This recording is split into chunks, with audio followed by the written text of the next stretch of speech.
Hey guys, if you're shopping for knives and gear, make sure you check out the description of the video you're watching right now for links to some great online retailers. There's also individual links for knives that I personally recommend. Thanks! What's going on YouTube? Metal Complex here, and today I'm going to be talking about the top 10 knives, in my opinion, that have the most perfectly tuned fall shut action. At least out of the ones that I have handled. Now, before you dismiss this video because I've got the SOCOM Elite up here, just understand that there are so many knives that I've handled. You know, I've got over 1,100 uploads on my channel. I've handled a lot of knives. There are so many great knives that I've handled with really great action that I've got some honorable mentions here. So we're going to start off with that. Keep in mind, this list is based on knives that I've actually handled. So I'm sure there are a ton of knives out there that have, you know, amazing action that I just haven't handled. And then, you know, also I'm going to define, you know, exactly what I'm talking about real quick. I've handled knives anywhere from, you know, 20 bucks with fall shut action, believe it or not, all the way up to knives that cost upwards of $3,000 with incredible action. There is definitely a difference between, you know, a blade that is falling shut just because of the weight and mass of it and the fact that it's running on bearings, and then a knife that has a perfect relationship between the mechanism that deploys the blade, the weight and mass of the blade, the friction on the inside of it, right? And it's not necessarily how quickly the blade falls shut. It is how controlled it is, how organic it feels with the design. Now, this is going to be different depending on who you're talking to. So some of these knives, some of you guys might place higher or lower on the list. This is my opinion. We all have our own idea of what a perfect action feels like. Also, you know, a lot of people are going to be disappointed to find out that all of the knives on this list are really expensive. And that I've found to be the truth. You know, as somebody who has handled inexpensive knives with good action and incredibly expensive knives with great action, the truth is that, in my opinion, it really, you know, getting this feeling of action, this perfection, this synergy, right, oftentimes does correlate directly with a higher price point. Let's go ahead and get started here. I think that's enough of an intro. I think you guys kind of understand. So we've got 5 knives that I've handled. And by the way, I know you guys are like, this is a screen recorded episode and you're going to talk about fall shut action. You're not going to display it. Every single knife on this list has a physical review on my channel where you can go back, you can watch me displaying the action of each one of these, right? I can't afford to keep all of these knives here, and the knives that come in for review on my channel come in from people lending them to me, so I have to send them back, obviously. They want their babies back. So yeah, you can check out the individual reviews if they want to. Everything is sorted nicely into playlists. Many of them can be found in the custom and semi-custom knives playlist. All right, so we've got 5 knives here that are essentially, I keep wanting to call them runner-ups. They're honorable mentions. The SOCOM Elite, the least expensive knife on this list, has really, really good action at $280. It's not completely and totally frictionless, and the blade is long at almost 4 inches, and it is thick at 185, 190 thousandths or so, but even still, even compared to, you know, other, not just other Microtech knives, but other knives in general that are running on bearings. I own an XM24. I've handled 25 different XM18s or own different XM18s on this channel. I would say this is honestly head and shoulders above Hinderer's action. And Hinderer has great action. You actually won't be finding a Hinderer knife on this playlist. These things are wonderful. And it's kind of bizarre. They have an action that is really synonymous with a higher price point, and I'm really impressed with this. I own this knife. My wife gave it to me for our anniversary, and I just love it. It's got a wonderful action. Next up for honorable mentions, the Reata POC. This knife I knew was going to have, you know, great action because it is, you know, Reata. And again, we're not just talking about, you know, the break of the detent and the snap. We're talking about essentially all of those things working together, how controlled it feels on the way back down. This thing has, again, nearly frictionless fall shut action, but it is nice and controlled. It's not a guillotine, and in some cases, you know, that's okay. It depends on how easy the knife is to manipulate, whether or not you can get your finger out of the way, whether or not it's got a flipper tab, things like that, but very, very controlled, very, very smooth. Just not quite on the top 10 list, but still really great, especially for the price point. Moving on here, one that caught me by complete surprise, the Graham Razzle Midtech. This is a knife that is very old. And I honestly thought, okay, it's going to feel really similar to other Midtechs I've handled from the 2013, 2014 time period. Nah, this thing would definitely pass as excellent by today's standard. Yeah, it's a huge, big rectangle of a blade, and that, I'm sure, has a lot to do with it. But again, the inside of the pivot is nearly frictionless, and it's very controlled. It's very easy to manipulate. My subconscious essentially picked up on, you know, all of the different movements, exactly how fast the blade is going to fall once I move my finger out of the way. And that flipper tab catches your thumb nicely. You know, I know a lot of these little elements aren't necessarily part of the smoothness of the action, but they are very important. You know, having a blade that is completely frictionless and just falls shut, that's great, but if the design doesn't yield essentially movements that are safe in the overall process, then it's not an enjoyable action, even if it is fall shut. And this knife has most of those elements. I was very impressed with it. The ZT077, in this case, the one that I handled was the composite. This is actually my picture. This is a ridiculously expensive knife, and it's because it is incredibly rare and incredibly sought after. I want to say the original variants of these went for $800 or $900. They go for substantially more than that now. I think they go for like $2,000, $2,200, something like that. This easily has the smoothest action of any ZT knife out there. You know, take the, you know, models like the 0562, 0393, 0392. They're all fantastic. This thing is about 10 times better than that. And it should be. This is a factory custom. A lot more goes into these knives. Now, unfortunately, I haven't seen anything come out of ZT's factory custom program in years. But, well, not years, just a while. This thing was insane. It was absolutely deserving of at least an honorable mention. A lot of you guys are thinking, well, for $2,200, it better have good action. Again, remember, that's the secondary market dictating those prices. This is more around the eight. I think, I can't remember exactly. I want to say originally they were 800 or so. I don't know. It's hard to say because this is a rare bird. But yeah, very excellent. And then finally, for honorable mentions, another picture that was mine. This is the Reata Jack, not the 2, not the newer one. This is the older one. This was actually my knife. I owned this. This is my picture. Wonderful, wonderful action. I understand that they smooth out the areas. You know, this is a Damasteel variant, and if they left the etching on the area where the balls roll, the ceramic balls, then you know, it's not going to create for a super smooth action. Even still, this Damasteel variant was unbelievable. It was fall shut. It was smooth. It was controlled, right? It felt good with the design. And on top of that, very snappy. A lot of these knives have big blades, right? There's only a few that have small ones, which is more impressive in my opinion. But that's why this knife didn't quite make it to the actual top 10. All right, let's move on to the actual top 10. Number 10. The Spyderco Python. Holy crap. Talk about a finger guillotine.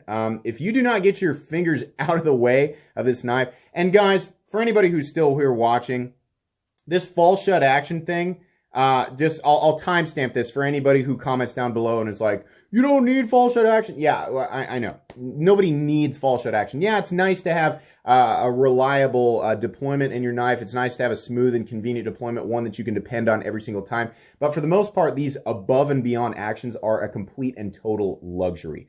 Truthfully, I don't think any individual needs an action smoother than, you know, like if you've ever handled the Sebenza. That's not fall shut action. That's more of a hydraulic, just simple open and close. It's going to do exactly what it's supposed to do every single time. We don't need this. But speaking from the perspective of an enthusiast, right? I'm a knife enthusiast. I pick up on all these little teeny tiny things. I can't help it. And a lot of people who have been in this knife game for a long time, you do that too in your own unique way, right? And your opinions are going to vary from mine. But yeah, in terms of, I mean, considering all of that, this thing is insanely smooth. Now, there were little nitpicks with this knife, little things that bothered me. You know, the detent was a little weak. It was a little bit mushy. But if we're talking about disengagement and then the feeling of the blade, essentially just gravity and the relationship of the blade and the smoothness, the feeling of absolute frictionlessness inside of the pivot, this thing was crazy. I have never felt a Spyderco fall shut like this. It's wonderful. And I think it was the combination of that and essentially the fact that it had the opening hole. My love for that, I think, is what created that love, and that was the main draw to this knife for me, besides the aesthetics. the draw to this thing was just how unbelievably smooth it was. Really, really cool. Wish that a couple of those little teeny tiny things were better about the knife overall, but you can check out the review on this if you want to. Wonderful action. Number 9, the Custom Knife Factory FIF20. Now, I have not handled the larger one. This is the smaller one. This doesn't have an overly thick blade. It doesn't have anything, you know, where it's gonna really help it fall shut. I mean, it's not a small blade, right? But it is definitely thinner and lighter than a lot of the ones on the list. And it's one of those things where as soon as I disengaged it and I tilted the knife to see, I could close my eyes and not know that the blade was coming down. It's a little bit more controlled than the Spyderco Python. Again, this list is not based on how quickly the blade falls shut. It's about how if that feeling of control, right? If there's enough, I guess, micro friction, I guess, in there to keep the blade falling, but not so quickly that it just, you know, just cuts your finger open. And then all of those other little elements I'm talking about, like the ease and disengagement, right, and the snappy action, all of that combined. Yeah, this is wonderful. It's a front flipper. That's the only awkward part about it, and that's probably, you know, to me, it's awkward because I've handled a lot of front flippers. It's not as second nature as the thumb stud, the thumb hold, the flipper tab. I mean, that's second nature to me. And I understand that doesn't necessarily have to do with the fall shut or smoothness of the action, but it's the overall feeling, you know, from closed to open, back to closed again. This thing is an absolute winner. By the way, these are in order. I don't know if I mentioned that earlier on in the video. These are absolutely in order. Moving on here, the Holt Spector, another knife that has and by the way, the only way to get these right now, you know, at the time of this upload, check the date on the upload, but the only way you can get these right now is by following Holt Blade Works on Instagram, and then when they do not a raffle, when they do a lottery for the chance to buy one for table prices, which is, I think they start at like $750, something like that. You have to check with them. That's not 100%, you know, accurate. I don't know for sure. Secondary market prices on these things are insane. Do not go to the secondary market for these. But anyways, this is a small, not overly thin profile, but just a nice lean profile. It is amazing that they got this blade to lock up. That's another big factor here, right? The blade being able to lock up absolutely solid, be thin and light, and have a controlled, frictionless, smooth drop back into place. Considering, again, you know, the flipper tab and the detent strength and all that from close to open to close back again. Man, this thing is just excellent. Truthfully, moving up from here, it was really difficult to put these in order because they all exhibit more or less of these qualities that make more or less sense with their designs. This is wonderful. Anything that's on this top 10 list, regardless of the order that I put it in, is well worth it if you're an action snob, 100%. It's just, this is my, you know, this is just my perspective, my opinion. But yeah, it's just wonderful. Absolutely. Moving on here, the Garrett Beauchamp. This is another front flipper. This, you know, there's something about this knife and the contoured scales, and it's just got a little bit more mass. And it kind of just the finish work on it, that it sets this subconscious foundation for quality. And then as soon as you snap that blade into place, you use that front flipper. It's one of the easiest to deploy front flippers that are out there. And I'm not talking about, this is not the Wii variant. This is the Garrett Beauchamp. This thing has an unbelievably glassy and controlled action where you can turn it and you can watch it fall so slowly, but it will continue to. It's almost like if you've ever seen like a watch with one of those, I'm not a watch snob, so sorry if this makes you cringe, but it's not like a clicker, like tick, tick, tick, where it's just constantly moving at the exact same pace. That's the experience that I got with this thing. And it's wonderful. It's frictionless. It's something you can close your eyes and just not be aware of, you know. Not a guillotine, but it absolutely is controlled. Moving on here. Here's one that definitely is a guillotine. Now, I'm sure you guys are like, well, are you saying the guillotine action is good, or are you saying it's bad? Because you've got one here that is, for those of you who have handled the Grimsmo Norseman, you're going to know. You have to get your fingers out of the way. This has the whole glassy, frictionless feeling, but at the same time, you know, the blade is not overly thick, and it's not overly massive. I feel like it's the weight out at the end of this hippo-faced blade. I actually, by the way, I like how this blade looks. Some people like it, some people hate it. I like how this blade looks. I think it's the excess mass out at the end of the blade that's helping it with that, but it also has this glassy, smooth action. My hands seem to, and it was just after a couple of flips, they instinctively know to get out of the way. And the design of the knife, you know, where you disengage the lock, where your, you know, the flipper tab is before you move your fingers out of the way and you pinch it up by the pivot to get it to turn and fall. That transition is really easy, and it becomes second nature so quickly. The thing falls shut so, the only flaw with this knife is it falls shut so quickly that there's actually recoil off of the closed position, you know, where the blade runs into the stop. The cutting edge doesn't run into anything. The back of it that hits the, I think it's the stop pin, or I don't know if I can't remember if the stop pin's internal or not. Whatever stops the blade, there's actually recoil, and sometimes the blade will bounce. That's not necessarily a flaw. I mean, obviously you want the blade to click back into place, right, and stay into place, but it will do that. It is so smooth. It's almost too smooth, but I would be lying if I said that it wasn't slightly more enjoyable, maybe for that reason, right? So it's a pretty novelty, like unnecessary luxury reason, right? But my God, is this thing smooth. These are expensive, like everything else on this list, but once you handle one, you know, for any doubters or naysayers, you know, if you've handled what you consider to be excellent action in about the $200 price range, yeah, there's a lot of knives that have excellent action, the $200, $300 price range for sure. Is it the same thing as a Norseman or some of the other knives on this list? Speaking from experience, no. But I am a snob, and I'm somebody who looks for stuff like this. So, you know, you don't have to, you don't have to agree with me. But yeah, it is definitely different. It is noticeably different. Very, very smooth. Moving on here, the Koenig Arius. So the reason the Koenig Arius is higher on the list than the Norseman is because it's more controlled. Again, this has a great, you know, overall transition from close to open to close. You've got a couple different, you know, well, you've got a flipper tab and you've got the little slot there, which is great for the reverse flick, right? That aside, though, the action is glassy, fall shut, and a little bit more controlled. It feels a little bit more organic than everything else on the list. I understand I'm being vague and kind of cryptic, right? And that's because it's truly difficult to differentiate, to really, you know, dig deep into my head, and I'm like, is this more enjoyable? You know, that's the thing. That's the underlying element here, is how enjoyable is it? How organic does it feel with the entirety of the design? The Koenig Arius is smooth, it's easy to deploy, it's frictionless, it's just buttery, just Crisco between two pieces of perfectly formed glass. That's what it feels like.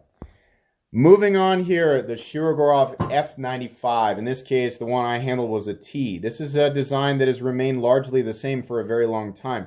This uses a multi-row bearing system, and you know, before I handled this, I thought, how much smoother could action get? You're constantly thinking, how could it possibly get smoother than this? This multi-row bearing system allows for absolute control as it falls shut. And it is just, even if it's just hairline, you know, even if each of these knives until the end of the list is just hairline better, for whatever reason, my overall experience with this knife, how comfortable, this comes down to, you know, I'm adding in how comfortable it is to disengage and then have your finger move just the moment that the last little bit of my fingernail has moved out of the way from that flipper tab, right? And then the turning point, and then feeling that blade fall at just, again, just not like the ticker, like the hand on the watch just moving at the exact same pace. It's the exact same feeling, but it's just, for whatever reason, I don't know if it's the weight and mass, my internal subconscious bias against larger knives, right? It has the control of the Holt Spector, but for whatever reason, I think it's more impressive to me because the blade is big and is fairly thick, right? Gravity should actually launch that thing just, you know, careening for your fingers, but it doesn't. It's very smooth and very controlled, and it leads to an overall, just overwhelmingly pleasant experience. I love this knife.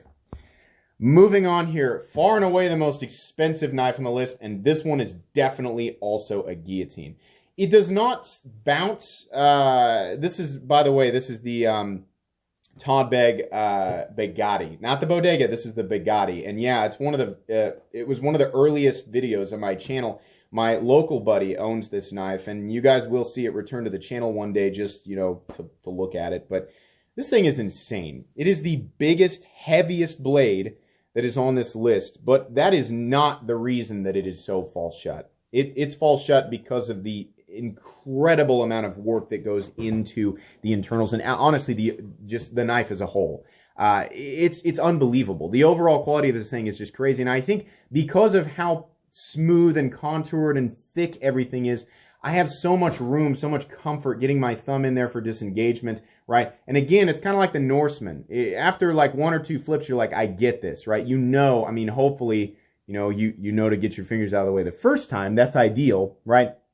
But you're going to feel it. It's going to be very falls shut, very, very smooth. The funny thing is this thing doesn't have what I'd consider to be an overly heavy detent, but it doesn't need it because of how perfect the flipper tab is shaped, how perfectly formed it is to the human index finger, right? And then the snap and then the fall. It's one of those things where I was in awe of it, doing it over and over and over again. Here's the thing. This thing doesn't need to be buttery smooth on the inside. You could cut the smoothness on the inside of this pivot by 50%, and the weight and mass of the blade will take over. What's interesting to me is they went ahead and made it a glassy smooth surface, or whatever they do to the inside of this thing, just to add on to that. And it is noticeably different between, like, for example, my XM24, which is not as thick, but it definitely is a big, heavy blade, and is, in my opinion, more reliant on the weight and mass of the blade. On top of that, I think the XMs are steel bearings. But yeah, I'm very much aware of the fact that if the blade were lighter and thinner, then it wouldn't do the job. You know, that in that case, the XM24 is falling because of how much the blade weighs and gravity and all that. This thing is, you know, the combination of gravity and just an unbelievably polished internal surface. It is wonderful. Last two on the list, these are decisively better than everything else, in my opinion, and it is, again, the combination of control and that feeling of luxury. This is and I'm sorry I couldn't find a really artsy picture for you guys. This is the Custom Knife Factory Resenti Snafu 2.0. Oh my goodness. This is the only knife on the list that you guys haven't seen a review of yet. I have this thing in hand. In fact, the case of it is actually propping up my phone right now so that I can see this while I'm scrolling through these images, or the little padded zipper pouch thing. Custom Knife Factory is very impressive. They are very, very close to Shirogorov in the overall feeling of control. This is a little bit more of a guillotine. It will absolutely fall shut on your fingers if you don't get out of the way. But I think the overall design really allows for organic manipulation. You know, it's kind of that. After you've handled so many of these, you kind of understand. You know, you're moving the lock bar out of the way. You're getting the detent ball up on the surface of the blade tang. You're letting that flipper tab fall to your thumb, and then you're moving out of the way and letting it fall. This is weight and mass combined with a little bit more control than like the Grimsmo Norseman or the Egg Bagatti, but it's still very, very falls shut. But it's the snap, I think, in this thing. You know, it does have a heavier detent than those knives. That weight and mass snaps into place, but it's just the right amount. I suppose the only thing holding this back from #1 on the list is that it's a little bit too falls shut, but everything else considered here, and again, this is very vague and very cloudy, exactly how I come to these conclusions. It's difficult after handling all these. The only thing that's holding it back ever so slightly is that it's just a little bit too quick on the drop. Very smooth, absolutely frictionless. You close your eyes, you can't feel it until it impacts the stop pin, or whatever's stopping the blade. I'd have to look at it again. But it's just wonderful. And the overall execution of this thing, and it's honestly, versus a lot of stuff on the list, it's not, I mean, what they wanted originally for it was something like $650 to $700. That's a lot of money for a knife, but compared to a lot of the other stuff on this list, it's pretty impressive. I really like this thing. I like a big, powerful knife. You know, I like the feeling of a good snappy action combined with a glassy, smooth feeling, you know, into the open position. I kind of like some of that recoil, but man, it's just, it was so close to #1. Wonderful knife. Okay, moving on to #1, and this is, it's very definitive for me. And when I did the review on this knife and the unboxing, I talked about this, you know, right out of the box, the action blew me away, and having handled it for weeks and then finally reviewing it, yeah, the next knife, or the last knife on the list, is 100%. It's the best action, you know, the most controlled action for a knife with this type of luxury that exists, in my opinion. And that's the Shirogorov Quantum. This knife was sent to me by Al, the Science Pal, and he knew that this thing was going to blow me away. This is an absolute evolution of the feeling that I got from the F95. And the F95 itself, you know, as is indicative by its place on the list, is one of the greatest knives I've ever felt in terms of action. This has a perfect relationship, in my opinion, between the natural hand position on the knife, where you go to disengage it, where the flipper tab stops on your finger. There's a detent ball ramp, which means that transition is, you've got enough time and there's enough little tiny feeling in there where it transitions up on the blade to get your finger out of the way. But once you turn it, it's nice and slow. It's nice and buttery smooth slow. And again, it has that perfect, this is where, you know, that last little bit, what I'm talking about, you know, in the CKF Resenti Snafu, it's where it was lacking. I don't necessarily want it to drop so fast. In some cases, it's impressive for the design, like I talked about. But in this case, it is an absolute perfect transition from the disengagement of the lock bar to the turn of the knife to the closed position. There is not one little teeny tiny thing I would change. On top of that, this is a thick blade. It is a long blade at 4 inches, right? So it has that weight and mass, but they have gone to extreme lengths to make sure that that multi-row bearing system has control over the blade as it falls. This thing could not be more perfect. The crazy thing is the one that I handled was not a custom division. This is the semi-custom, right? Or whatever you want to call that. The mega, ultra, super high-end production, the mid-tech, the semi-custom, whatever, right? So let's save the hair splitting. This was not the custom division. I couldn't imagine, just from what I understand about this tier of knife versus its ultra custom counterpart, you know, between many different types of makers, let alone Shirogorov, the custom is usually a bit better.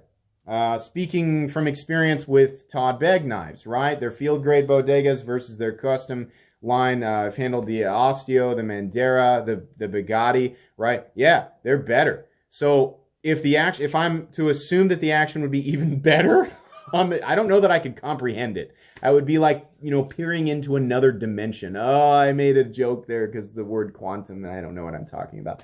But yeah, this is crazy. It is crazy. It's really hard. Like, I would not, had I not handled this knife and a lot of other knives on the list, there's no way, like, handling a $50 knife with fall shut action or a $200 knife with fall shut action, I'd be like, nah, it doesn't get better. People who are handling stuff like that, it's just pride of ownership. It's reaffirmation. You know, they're kidding themselves. No, as somebody who didn't own most of the knives off on this list and somebody just handling them, you know, as a reviewer and comparing them with other knives that are less expensive, no, I can definitively say that they are better. It is still my opinion, but, you know, if you value my opinion, yeah, this thing is not only better than, you know, knives of those calibers I'm talking about, it's better than everything else on this list. This is flat out perfection. All right. That's as long as this video needs to be. Like I said, I haven't handled everything out there, so I'm sure there's stuff out there that's better, and there's probably a lot of people that'd be able to put this into better words than me. I reiterated a lot of stuff, but it gets difficult to explain the I'm sure you guys have heard other reviewers talk about this. It's difficult. It's a mental thing. It's a subconscious thing, right? And then you're you know, using your backlog of information to compare with all these new things that you're handling, right?